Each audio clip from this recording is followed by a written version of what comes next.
365 jours avec le même t-shirt. On rentre à la maison et je me dis que je vais faire une nouvelle vidéo aujourd'hui, le même jour. Ça sera la 4e vidéo. Non mais les gens ils vont regarder la vidéo, ils vont dire non mais c'est pas possible, David comme si il est toujours habillé pareil. Ça fait 4 jours, il a la même veste. Mais il se lave pas cet homme. Il change pas, c'est pas possible. Et en fait, du coup, ça m'a donné envie de te parler de mes vêtements et de ma tenue. À savoir pourquoi je suis toujours habillé pareil.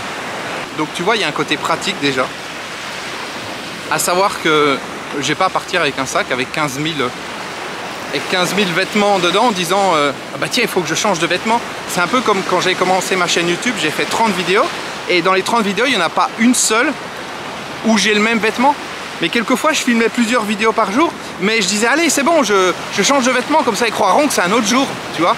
La première raison qui fait que je suis toujours habillé pareil dans ces vidéos, c'est parce que ça permet de faire des rapiècements plus faciles.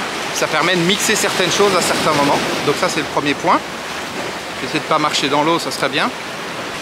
Plus sérieusement, parce que ce que je te dis là c'est un avantage secondaire. Le fait d'être toujours habillé pareil, c'est un avantage secondaire. À savoir que ça aide pour les vidéos, mais c'est pas le but principal. En fait, il n'y a pas de but principal. Ça fait un moment que c'est comme ça dans ma vie et souvent les gens autour de moi m'ont reproché ça. On dit mais c'est pas possible, tu es tout le temps habillé pareil, tu vois. Et j'ai souvent cru que j'avais un problème par rapport à ça. Attends, faut que je fasse un peu d'escalade là. J'ai souvent cru que j'avais un problème par rapport à ça, à être toujours habillé pareil, tu vois, parce que quand quelqu'un est différent de toi, il essaye de te faire comprendre qu'il a raison et que toi tu as tort, et que toi tu as un problème. Mais si dans le monde, tout le monde était toujours habillé pareil, on se poserait pas de questions. Ça serait la personne qui est pas habillée pareil, on dirait mais mec, t'as un problème. Pourquoi t'es pas habillé comme les autres, tu vois? Pourquoi tu changes de vêtements? T'es instable dans ta tête ou quoi? Donc ça dépend du contexte. Donc ça c'est le premier point. Attends, je continue mon escalade. L'idée bien entendu c'est que quand j'ai quelque chose que j'aime bien, tu te doutes bien que j'en ai pas qu'un seul exemplaire.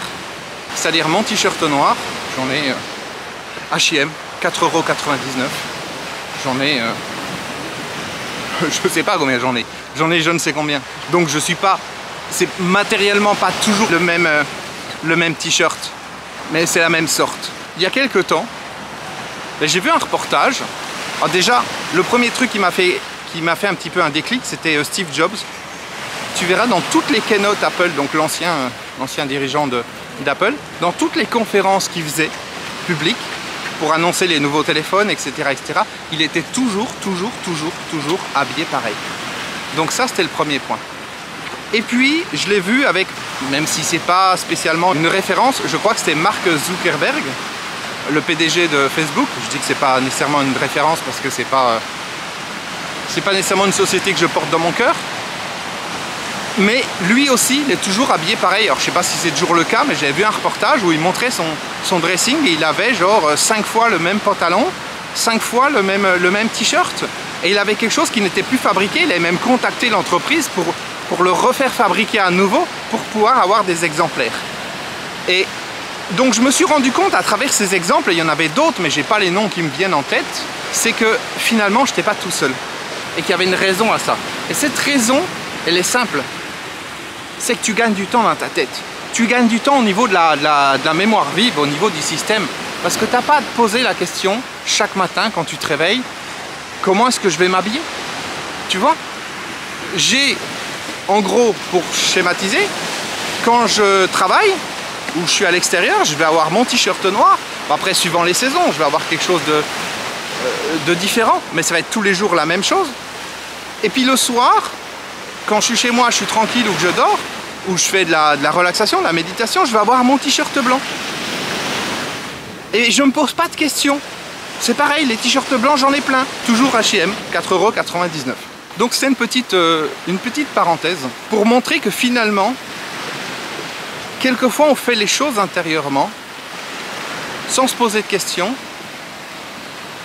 sans savoir quelle est la vraie raison. On les fait comme on les sent.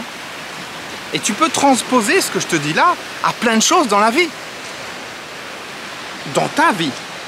Des choses qu'on fait sans se poser de la question, qui sont différentes de ce que font les autres. Mais on ne les fait pas, encore une fois, en réfléchissant. On ne les fait pas en analysant. On ne les fait pas en se disant je vais faire ceci parce que cela. C'est pas, tiens, et si je m'habillais toujours pareil, est-ce que je gagnerais pas du temps? Non, c'est pas ça. C'est juste quelque chose d'intérieur qui pousse, qui fait que tu as toujours envie de mettre la même chose. Alors bien sûr, ce que je te dis là, c'est plus facile pour un homme que pour une femme. En théorie, c'est pareil. Mais en pratique, il y a probablement plus de pression sociale sur les femmes. À devoir être jolie, à être habillée d'une certaine manière, le côté apparence. Dis-moi dans les commentaires ce que tu penses par rapport à ça, mais une femme qui serait toujours habillée pareil, ça amènerait plus d'interrogations qu'un homme qui est toujours habillé pareil. Et c'est dans des circonstances comme ça que tu te rends compte que finalement, on croit qu'on est libre, mais on n'est pas libre. Il y a ce conditionnement à toujours être beau, à être bien habillé, à se dire oui mais attends, si je suis habillé comme hier, les gens vont croire que je me change pas, que je suis crado. Non, mon défi c'est pas 365 jours avec le même t-shirt, on est bien d'accord? Je ne sais pas cette vidéo finalement si elle va avoir du sens. Enfin, c'est pas si elle va avoir du sens, c'est que tu vois là je suis à un moment où encore une fois, je te partage tout ce qui vient dans ces vidéos. Donc je te partage autant l'extérieur que ce qui vient à l'intérieur, que ce que je ressens.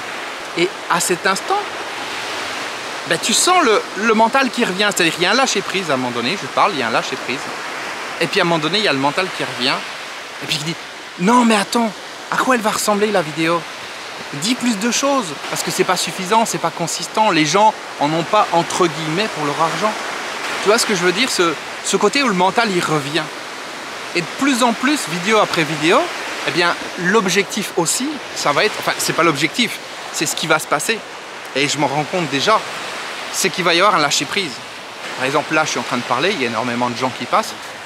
Ben, ne serait-ce qu'il y a quelques jours, j'en étais pas super capable. Parce que j'allais dire, ben, je vais attendre que les gens soient passés pour parler, pour dire ce que j'ai à dire. Mais finalement, quel est le pire qui peut se passer? La personne elle passe, elle entend ce que je dis, ça va pas lui faire de mal. On est d'accord? Donc c'est des petites choses toutes bêtes comme ça, mais qui sont importantes. Et l'idée vraiment, c'est que je peux pas savoir à cet instant précis de quoi j'ai réellement besoin. Mentalement, je vais croire que je sais de quoi j'ai besoin, mais en réalité, en profondeur, je le sais pas. Et si mentalement, je crois que je sais de quoi j'ai besoin, finalement, je vais aller dans cette direction et je vais rater quelque chose. Comment te dire? C'est un peu comme si tu sortais de chez toi et il y a une partie de toi qui sait où tu dois aller. Mais toi, tu cherches mentalement à le savoir.